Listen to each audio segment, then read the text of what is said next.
하나님의 말씀을 같이 함께 보시도록 하겠습니다. 하나님의 말씀은 창세기 1장 26절에서 28절까지의 말씀입니다. 구약성경 창세기 1장 26절에서 28절까지의 말씀입니다. 제가 가지고 있는 성경으로 구약성경 이면에 말씀이 있습니다.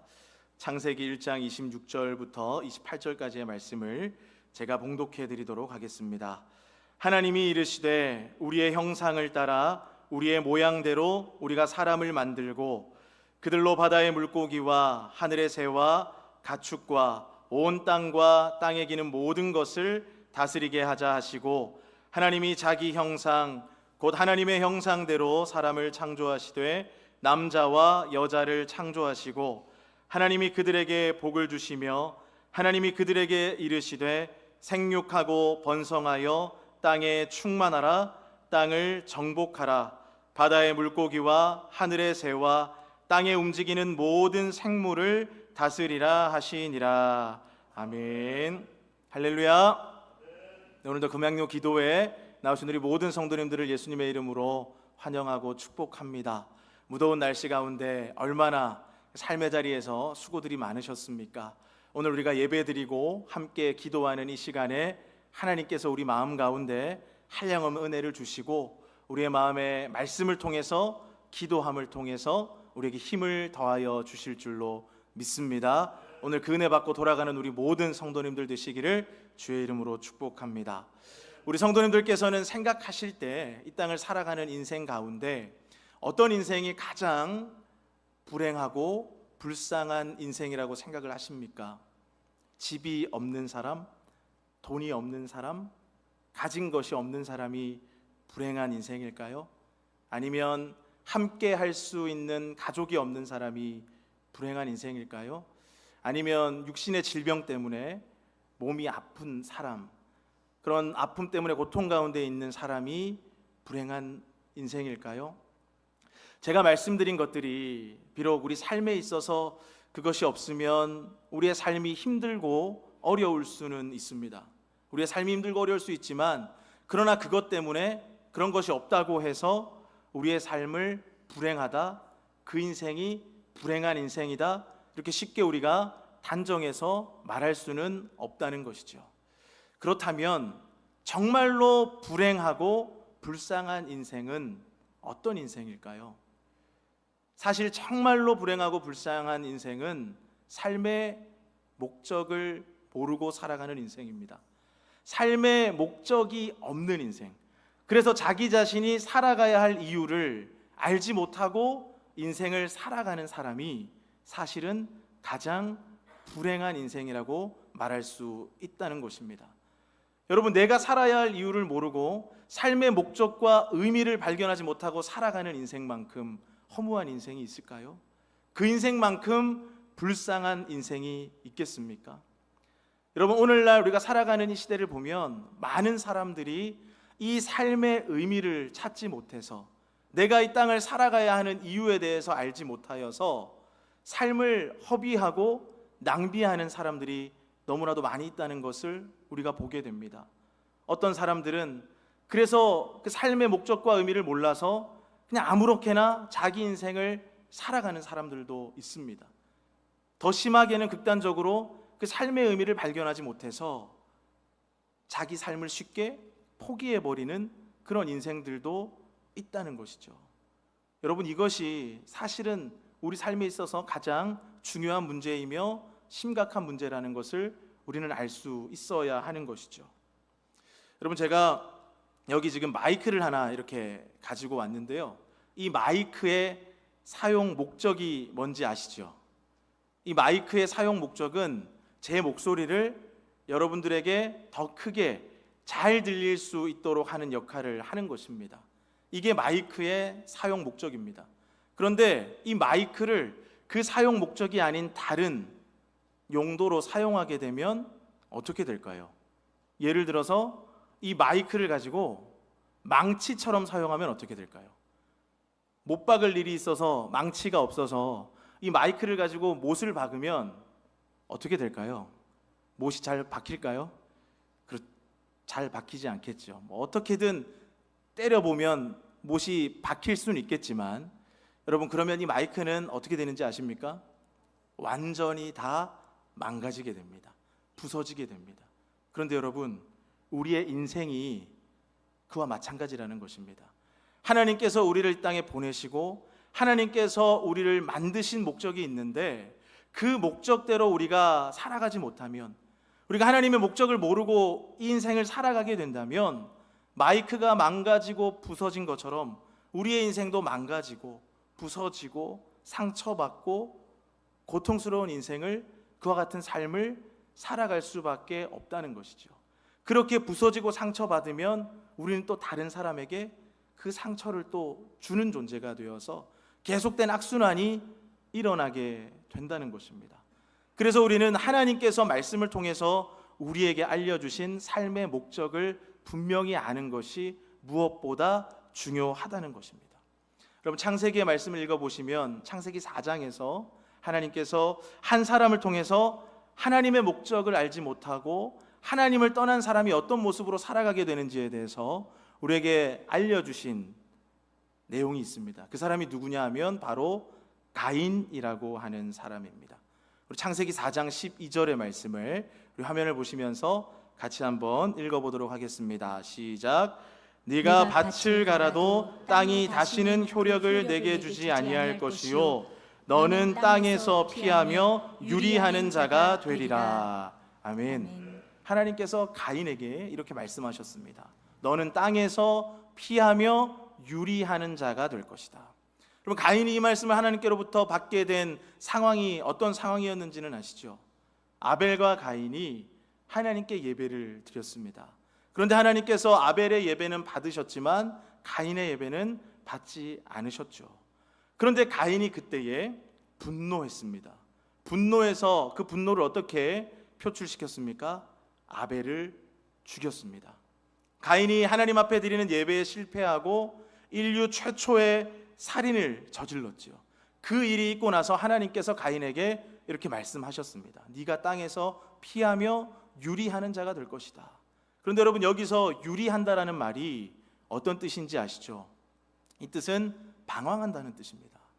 그러니까 가인이 하나님 앞에서 예배에 실패하고 그렇게 죄악을 저지르고 하나님 앞을 떠나버린 인생이 되었을 때 그 인생은 유리하는 인생, 방황하는 인생, 이리저리 떠도는 그와 같은 인생을 살아가게 된다라고 말씀하고 있습니다. 이것은 하나님께서 보여주시는 영적인 그런 의미가 담겨 있는 말씀이죠. 하나님의 목적을 알지 못하고 살아가는 인생은 이리저리 어떤 목적을 찾지 못하고 방황하면서 떠돌아다니는 그와 같은 영적인 방황을 겪을 수밖에 없는 인생으로 살 수밖에 없다는 것을 우리에게 가르쳐주는 말씀이죠. 우리는 이 말씀을 통해서 가인의 모습을 보면서 우리가 그와 같은 실수를 하나님 앞에서 저질러서는 안 된다는 것을 알아야 하면서, 동시에 우리 그리스도인들에게는 하나님께서 주신 분명한 삶의 목적이 있다는 것을 기억할 수 있어야 합니다. 여러분, 하나님께서 주신 삶의 목적은, 우리 삶의 그 참된 의미는 하나님을 통해서만 발견할 수 있음을 또 우리가 기억할 수 있어야 합니다. 왜 그런가 하면 하나님이 우리를 만들어 주셨기 때문입니다. 여러분, 아까 제가 마이크 예로 말씀드렸는데, 이 마이크에 문제가 생겨서 마이크가 그 기능을 제대로 하지 못할 때 이 마이크를 고치고 수리할 수 있는, 그 마이크를 가장 잘 아는 사람은 어떤 사람이겠습니까? 그 마이크를 설계하고 마이크를 만든 사람이죠. 그 사람은 마이크에 어떤 문제가 있을 때 그게 어디를 만지면, 어디를 수리하면 고칠 수 있는지를 정확하게 가장 잘 알 것입니다.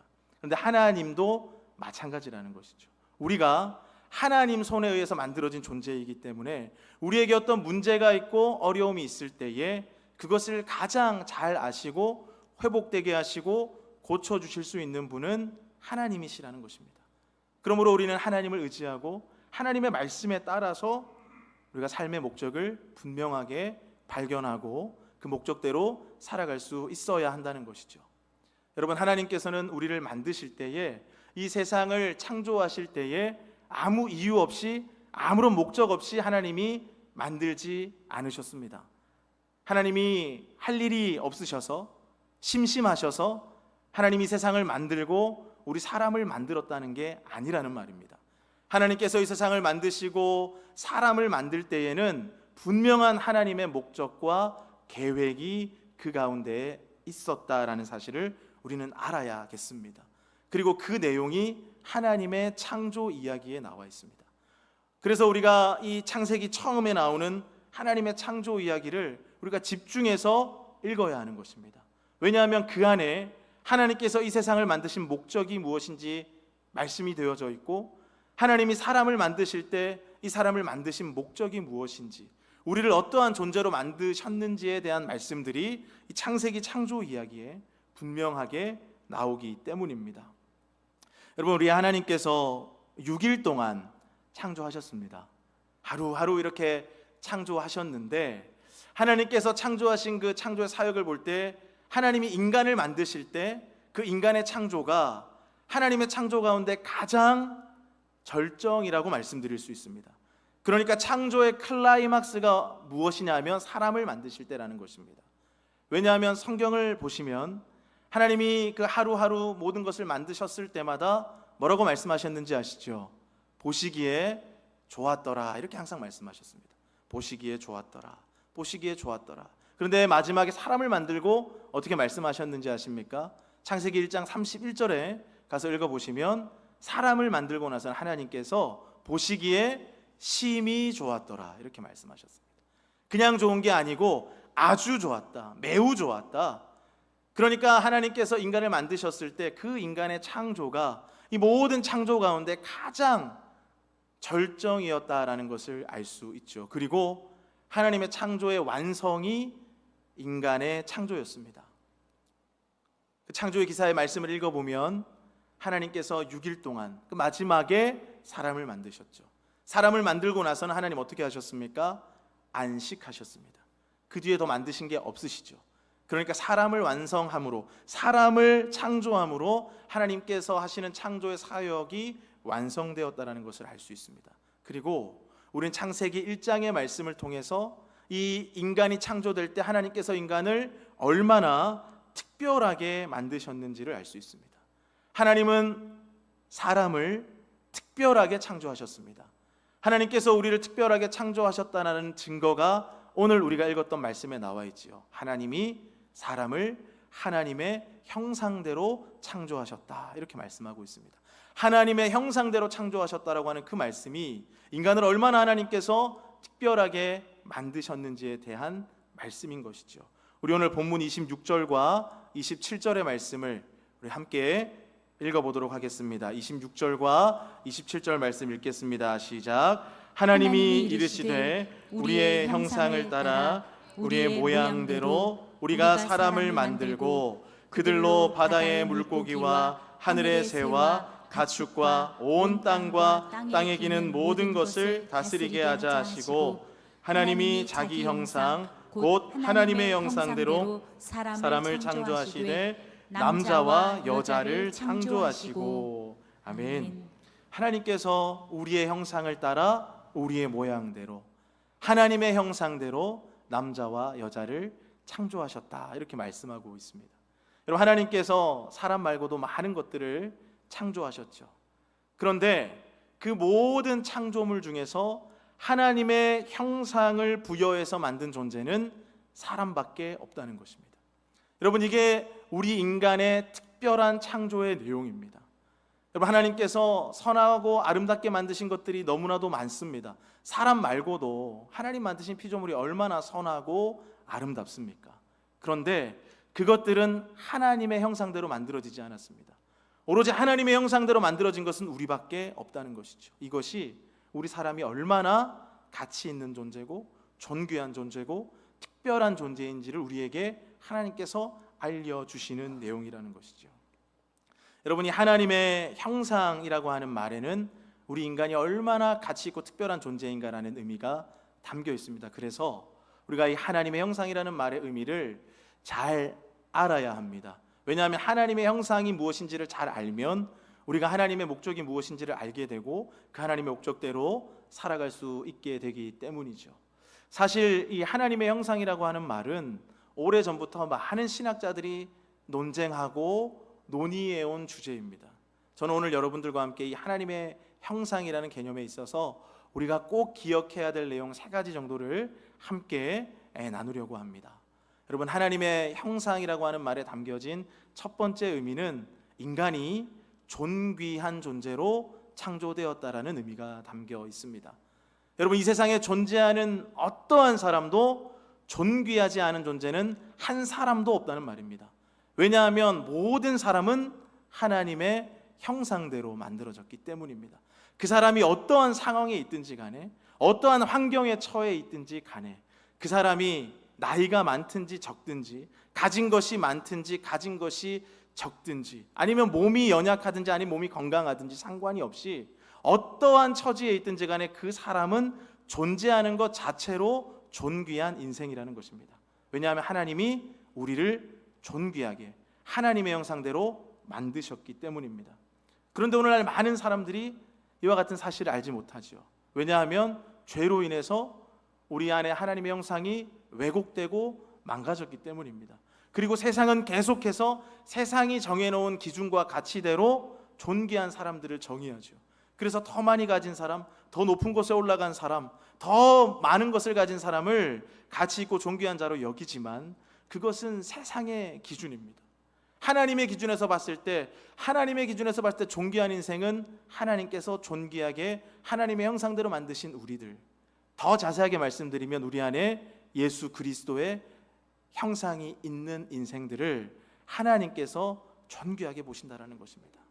그러니까 우리에게 있어서 중요한 것은 세상이 규정해 놓은 기준이 아니라 하나님의 말씀에서 규정하고 있는 것이 훨씬 더 중요하다는 것입니다.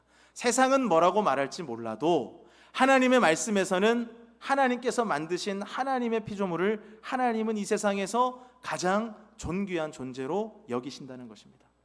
그래서 오늘 우리가 회복해야 할 중요한 의식 가운데 하나는 내가 하나님의 형상대로 창조된 하나님의 존귀한 존재라는 의식이 우리 가운데 회복되어야 하는 것입니다. 여러분, 더 분명한 사실을 한 가지 말씀드리면 우리가 얼마나 존귀한 존재인지에 대한 분명한 증거 한 가지는 예수 그리스도께서 나를 위해서 십자가에서 죽으셨다는 사실입니다. 예수 그리스도께서 십자가에서 죽으시고 모든 것을 다 내어주셨는데 그 이유가 나를 살리기 위해서, 나라는 존재 때문에 예수님이 죽어주셨습니다. 여러분, 하나님의 아들, 하나님과 같으신 그 예수님께서 나를 위해 죽어주셨다라는 사실보다 내가 이 세상에서 존귀한 존재라는 것을 증명하는 그 내용이 있을까요? 여러분, 우리는 하나님의 존귀한 존재로 만들어졌다라는 사실을 잘 기억해야 합니다. 그리고 하나님의 형상이라는 말에 담겨있는 중요한 의미는 우리가 영적인 존재로 만들어졌다는 의미가 있습니다. 여러분, 하나님께서는 영이신 하나님이십니다. 그런데 그 영이신 하나님께서 하나님의 형상대로 우리를 만드셨다 말씀하십니다. 그러면 우리가 영적인 존재로 만들어졌다라는 말이겠죠. 여러분, 우리가 영적인 존재라는 말의 뜻은 우리가 하나님을 예배할 수 있는 존재로 만들어졌다는 뜻입니다. 우리가 이 예배를 통해서 하나님의 임재를 누릴 수 있고, 우리가 이 예배를 통해서 하나님과 소통할 수 있다는 것입니다. 그리고 이 예배를 통해서 우리는 하나님의 마음을 알아갈 수 있습니다. 그리고 우리는 예배를 통해서 하나님과 더 가까워질 수 있습니다. 이것이 우리가 영적인 존재로 만들어졌다는 것의 의미입니다. 여러분, 가장 중요한 것은 우리가 예배드릴 수 있다는 이 말에 담겨있는 의미는요, 바로 우리가 하나님과 인격적인 관계를 가질 수 있다는 뜻이 담겨있다는 것이죠. 여러분, 하나님께서 만들어주신 그 모든 피조물 가운데 하나님과 인격적으로 관계를 가질 수 있는 존재는 하나님의 형상대로 만들어진 우리 인간밖에 없다는 것을 기억하시기 바랍니다. 그래서 하나님을 예배할 수 있는 존재는 사람밖에 없는 것입니다. 사람 말고 다른 존재는 아무리 아름다운 피조물이라고 할지라도 하나님을 예배할 수 없다는 것이죠. 그러므로 이 예배드림이 우리에게 얼마나 중요한 일이고, 이 예배드림이 하나님의 형상으로 만들어진 인간에게 있어서 어찌 보면 가장 중요한 일이라고 할 수 있는 것이죠. 그리고 이 하나님의 형상이라는 말에 담겨 있는 세 번째 의미는 인간이 하나님의 대리자로서 만들어졌다라는 의미가 담겨 있습니다. 하나님께서 인간에게 하나님을 대신할 수 있는 권한을 부여해 주셨다라는 것이죠. 여러분, 하나님께서 생육하고 번성하고 충만하고 이 땅을 다스리고 정복하고 통치하라고 우리 인간들에게 말씀해 주셨는데, 다스리고 통치하시는 일은 왕이신 하나님께서 하셔야 되는 일이죠. 그런데 하나님께서 그 일을 인간에게 맡겨 주셨습니다. 이 땅을 잘 돌보고 다스리고 통치해라. 여러분, 하나님께서 이렇게 하나님의 하셔야 되는 일을 우리에게 허락해 주셨다라는 것은 우리 인간을 이 땅 가운데 하나님을 대신하는 존재로, 하나님이 하셔야 될 일을 우리가 대신할 수 있는 그와 같은 권한을 우리에게 하나님이 부여해 주셨다라는 것이죠. 그것을 성경에서는 청지기라고 표현하고 있습니다. 그래서 우리는 이 땅에 보내진 하나님의 청지기들이라는 것입니다. 그래서 우리는 하나님이 하시고자 하는 일에 참여할 수 있는 특권을 우리가 누릴 수 있게 되는 것입니다. 하나님의 일에 참여할 수 있는 피조물이 되었다라는 것이죠. 그러면 하나님께서 우리 인간을 통해서 하시고자 하는 그 일들, 하나님이 이루시고자 하는 일들이 무엇이었을까요? 그것을 우리 오늘 본문 28절의 말씀을 통해서 알 수 있습니다. 우리 28절 말씀 같이 한번 읽어보도록 하겠습니다. 시작. 하나님이 그들에게 복을 주시며 하나님이 그들에게 이르시되 생육하고 번성하여 땅에 충만하라. 땅을 정복하라. 바다의 물고기와 하늘의 새와 땅에 움직이는 모든 생물을 다스리라 하시니라. 아멘. 하나님께서 생육하고 번성해서 땅에 충만하라 이렇게 말씀하셨습니다. 그럼 하나님께서 이렇게 땅에 생육과 번성과 충만의 명령 우리에게 주셨는데, 이것은 하나님께서 만드신 그 에덴의 땅을 하나님의 임재로 충만하게 만드는 사명을 인간들에게 부여해 주셨다라는 것입니다. 예배를 통하여서, 하나님을 예배하는 그 예배를 통해서 하나님의 임재가 하나님이 만들어 놓으신 땅에 충만케 채워지고, 또 그 하나님의 임재가 충만케 채워진 그 영역들이 점점 더 확장되는 것을 우리 하나님께서 원하셨다는 것이죠. 그런데 하나님께서 그 일을 하실 때에 하나님이 만드신 하나님의 형상들을 사용하셔서 아담과 하와를 통해서 하나님의 거룩한 백성이 그 공동체를 만드셔서 그 하나님의 거룩한 백성들을 통해서 하나님을 예배하는 백성들이 더 많아지고, 그래서 그 하나님을 예배하는 백성들을 통해서 하나님의 지경이, 하나님의 나라가 더욱더 확장되는 것을 우리 하나님께서 원하시고 계획하셨다라는 것이죠. 그래서 우리 하나님이 그 일을 위해서 아브라함도 부르시고, 아브라함과 언약을 맺으시고, 다윗도 부르시고 다윗과 언약을 맺으시고, 또 많은 하나님의 사람들을 택하여서 보내시고 하나님의 말씀을 주셨다는 것입니다. 궁극적으로는 이 모든 일을 이루기 위해서 하나님께서는 예수 그리스도를 이 땅에 보내주셨고, 예수 그리스도의 그 십자가와 부활의 능력의 복음을 통하여서 죄에 빠진 우리들을 구하시고, 이 죄인들을 구원하셔서 하나님의 거룩한 백성이 되게 하시고, 그래서 하나님의 목적대로 살아갈 수 있는 은혜를 우리에게 허락해 주셨다라는 것이죠. 그래서 우리들이 교회를 이루고 하나님께서 주신 목적과 사명을 알아서 하나님 나라의 확장을 위해서 쓰임 받을 수 있는 인생으로 우리들을 부르시고 우리들을 택하여 주셨다라는 것입니다. 너무나도 놀라운 사실은 이 모든 일 가운데 하나님이 우리를 그냥 의미 없는 존재로 내버려 두신 것이 아니라, 이 일 가운데 하나님께서 우리를 사용하시기 위해서 우리를 선택하시고 우리를 불러주셨다라는 것입니다. 그리고 예수 그리스도의 그 십자가와 부활의 능력의 복음으로 우리를 구원해 주셨다라는 것이죠. 하나님께서 이렇게 우리를 예수 그리스도의 은혜로 구원하신 것은 우리가 이 땅 가운데 하나님의 크고 놀라운 그 계획과 그 하나님의 사역에 우리를 참여하게 하시기 위해서, 그래서 우리를 하나님의 목적대로 살아가게 하시기 위해서 하나님이 우리를 구원하셨다라는 것입니다. 그렇기 때문에 이 세상을 살아가는 우리 모두는 이 세상에서 있으나 마나한 존재는 한 사람도 없다는 것을 우리가 기억해야 합니다. 예수님 안에 있는 인생은 의미 없는 인생이 단 한 사람도 없다는 것입니다. 그 인생이 어떠한 상황에 처해 있든지 상관없습니다. 내가 예수님과 함께하고 있고 예수님과 동행하고 있고 내가 예수 그리스도 안에 있다는 확신이 있는 인생은 하나님의 목적대로 쓰임받고 하나님의 계획대로 쓰여지는 인생이라는 것입니다. 사랑하는 우리 모든 성도님들의 삶이 그와 같은 삶이 되기를 축복합니다. 여러분, 하나님께서는 우리에게 분명하고 대단히 중요한 목적을 허락해 주셨습니다.